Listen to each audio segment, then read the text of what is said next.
97% ಹಿಂದೂಗಳಿರುವ ಗುಜರಾತ್ನಲ್ಲಿ ಮದ್ಯಪಾನಕ್ಕೆ ನಿಷೇಧ ಇದೆ. ಆದರೆ 97 ಮುಸ್ಲಿಮರಿರುವ ಲಕ್ಷದ್ವೀಪಕ್ಕೆ ಕೇಂದ್ರ ಸರ್ಕಾರ ಇದೀಗ ಮದ್ಯಪಾನಕ್ಕೆ ಅನುಮತಿ ನೀಡಿದೆ ಎಂಬ ಚರ್ಚೆ ಬಹಳ ದೊಡ್ಡ ಮಟ್ಟದಲ್ಲಿ ನಡೀತಾ ಇದೆ. ಲಕ್ಷದ್ವೀಪದಲ್ಲಿ ಮದ್ಯ ಮಾರಾಟದ ಅನುಮತಿ ನೀಡುವ ಕೇಂದ್ರ ಸರ್ಕಾರದ ಪ್ರಸ್ತಾಪಕ್ಕೆ ರಾಷ್ಟ್ರಪತಿ ಅನುಮೋದನೆ ನೀಡಿದ್ದಾರೆ. ಜೂನ್ 5ರಂದು ಇದು ಗೆಜೆಟೆಡ್ ನೋಟಿಸ್ ಆಗಿ ಪರಿವರ್ತನೆ ಆಗಿದೆ. ಈ ಮೂಲಕ ಅಧಿಕೃತ ಆದೇಶವೂ ಬಂದಂತಾಗಿದೆ.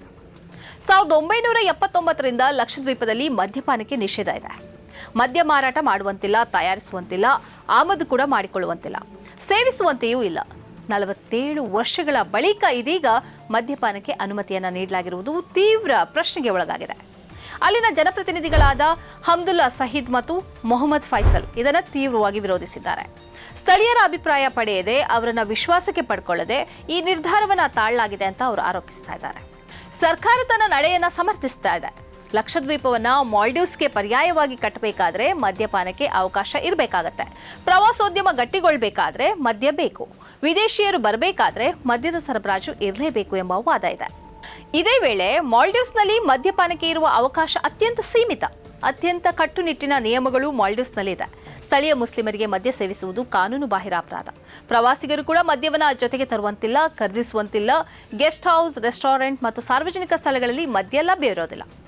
ಮಾಲ್ಡೀವ್ಸ್ನಲ್ಲಿ ಮದ್ಯ ಲಭ್ಯವಿರುವ ಜಾಗವೆಂದರೆ ರೆಸಾರ್ಟ್ ದ್ವೀಪಗಳು ಮಾತ್ರ. ಇಲ್ಲಿ ಪ್ರವಾಸಿಗರಿಗೆ ಮಾತ್ರ ಮದ್ಯ ಸೇವಿಸಲು ಅನುಮತಿ ಇದೆ. ರೆಸಾರ್ಟ್ಗಳು ವಿಶೇಷ ಲೈಸೆನ್ಸ್ ಪಡೆದು ಬಿಯರ್, ವೈನ್, ಸ್ಪಿರಿಟ್ಗಳನ್ನು ಮಾರಾಟ ಮಾಡಬಹುದು. 18 ವರ್ಷ ತುಂಬಿರುವ ಪ್ರವಾಸಿಗರಿಗೆ ರೆಸಾರ್ಟ್ ದ್ವೀಪಗಳಲ್ಲಿ ಮದ್ಯ ಸೇವಿಸಬಹುದು, ಸ್ಥಳೀಯರು ಸೇವಿಸುವಂತಿಲ್ಲ. ಆದರೆ ಮಾಲ್ಡೀವ್ಸ್ನ ಈ ಕಟ್ಟುನಿಟ್ಟಿನ ಕ್ರಮಗಳನ್ನು ಸರ್ಕಾರ ಹೇಳ್ತಿಲ್ಲ. ಅದರ ಬದಲು ಅದನ್ನು ತೋರಿಸಿ ಲಕ್ಷದ್ವೀಪಕ್ಕೆ ಮದ್ಯವನ್ನು ಅನುಮತಿಸುವುದು ಅಪಾಯಕಾರಿ ಎಂಬ ಅಭಿಪ್ರಾಯ ಇದೆ. ಇಸ್ಲಾಂ ಧರ್ಮದಲ್ಲಿ ಮದ್ಯಪಾನ ನಿಷಿದ್ಧ. ಒಂದು ವೇಳೆ ಲಕ್ಷದ್ವೀಪಕ್ಕೆ ಮುಕ್ತವಾಗಿ ಮದ್ಯ ಮಾರಾಟದ ಅವಕಾಶ ನೀಡಿದರೆ ಅದರಿಂದ ಯುವಕರ ಬದುಕು ಹಾಳಾಗಬಹುದು, ಕೌಟುಂಬಿಕ ಸಮಸ್ಯೆಗಳು ಉಂಟಾಗಬಹುದು, ಅಪರಾಧ ಪ್ರಕರಣಗಳು ಹೆಚ್ಚಾಗಬಹುದು ಎಂಬ ಆತಂಕ ಸ್ಥಳೀಯ ಸಂಸದರು ವ್ಯಕ್ತಪಡಿಸಿದ್ದಾರೆ.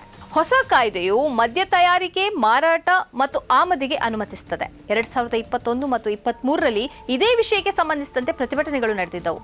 ಈಗಾಗಲೇ ಮಾಲ್ಡೀವ್ಸ್ನ ಸರ್ಕಾರಿ ಗೆಸ್ಟ್ ಹೌಸ್ಗಳಲ್ಲಿ ಮದ್ಯ ಸೇವನೆಗೆ ಅನುಮತಿ ಇದೆ ಅಂತ ಹೇಳಲಾಗಿದೆ. ಮದ್ಯಪಾನಕ್ಕೆ ಅನುಮತಿ ನೀಡೋದನ್ನ ಲಕ್ಷದ್ವೀಪದ ನಾಗರಿಕರು ತಮ್ಮ ಸಂಸ್ಕೃತಿ ಮತ್ತು ಕೌಟುಂಬಿಕ ಭದ್ರತೆಗೆ ಬೆದರಿಕೆಯಾಗಿ ಕಾಣ್ತಾ ಇದ್ದಾರೆ. ಸರ್ಕಾರಕ್ಕೆ ಪ್ರವಾಸೋದ್ಯಮದ ಚಿಂತೆ ಆಗಿದೆ. ಪ್ರವಾಸೋದ್ಯಮ ಗಟ್ಟಿಗೊಳ್ಳಬೇಕಾದ್ರೆ ಸ್ಥಳೀಯರ ಬದುಕನ್ನು ನೋಡಬಾರದು ಎಂಬ ಪರೋಕ್ಷ ಪ್ರತಿಪಾದನೆಯನ್ನು ಸರ್ಕಾರ ಮಾಡ್ತಾ ಇದೆ. ಸ್ಥಳೀಯರ ಬದುಕನ್ನು ಬಲಿಕೊಟ್ಟು ಪ್ರವಾಸೋದ್ಯಮವನ್ನು ಸರ್ಕಾರ ಉತ್ತೇಜಿಸ್ತಾ ಇದೆ. ಲಕ್ಷದ್ವೀಪವು ಕೇಂದ್ರಾಡಳಿತ ಪ್ರದೇಶವಾಗಿರೋದ್ರಿಂದ ಕೇಂದ್ರ ಸರ್ಕಾರದ ನಿಯಂತ್ರಣದಲ್ಲಿ ಈ ದ್ವೀಪ ಇದೆ. ಈ ಅನುಮತಿಯ ಹಿಂದೆ ಲಕ್ಷದ್ವೀಪದ ಜನರ ಸಾಂಸ್ಕೃತಿಕ ಬದುಕನ್ನು ಹಾಳು ಮಾಡುವ ಸಂಚು ಇದೆ ಎಂಬ ಅನುಮಾನ ಸ್ಥಳೀಯರದ್ದು.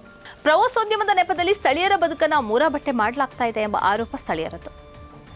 ಈ ಕಾರ್ಯಕ್ರಮದ ಪ್ರಾಯೋಜಕರು Gadiyar group of companies,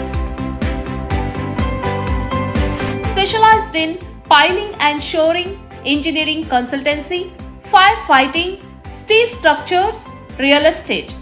office SIT Tower, Silicon Oasis, Dubai, UAE. ಸ್ನೇಹಿತರೆ, ನಿಮ್ಮ ಅದ್ಭುತ ಬೆಂಬಲದಿಂದ ಸನ್ಮಾರ್ಗ ನ್ಯೂಸ್ ಚಾನೆಲ್ ಈಗ 2 ಲಕ್ಷ ಸಬ್ಸ್ಕ್ರೈಬರ್ಗಳನ್ನು ದಾಟಿದೆ.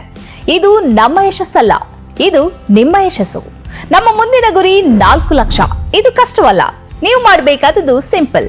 ನೀವು ಸನ್ಮಾರ್ಗ ನ್ಯೂಸ್ ಚಾನೆಲ್ ವಿಡಿಯೋವನ್ನ ನಿಮ್ಮ ಸ್ನೇಹಿತರಿಗೆ, ಕುಟುಂಬದವರೊಂದಿಗೆ ಹಂಚಿಕೊಳ್ಳಿ ಮತ್ತು ಅವರಲ್ಲೂ ಸಬ್ಸ್ಕ್ರೈಬ್ ಮಾಡಲು ಹೇಳಿ. ನೀವು ಶಕ್ತಿಯನ್ನು ಕೊಡಿ, ನಾವು ನಿಖರ ಸುದ್ದಿ ಕೊಡ್ತೇವೆ. ಧನ್ಯವಾದಗಳು.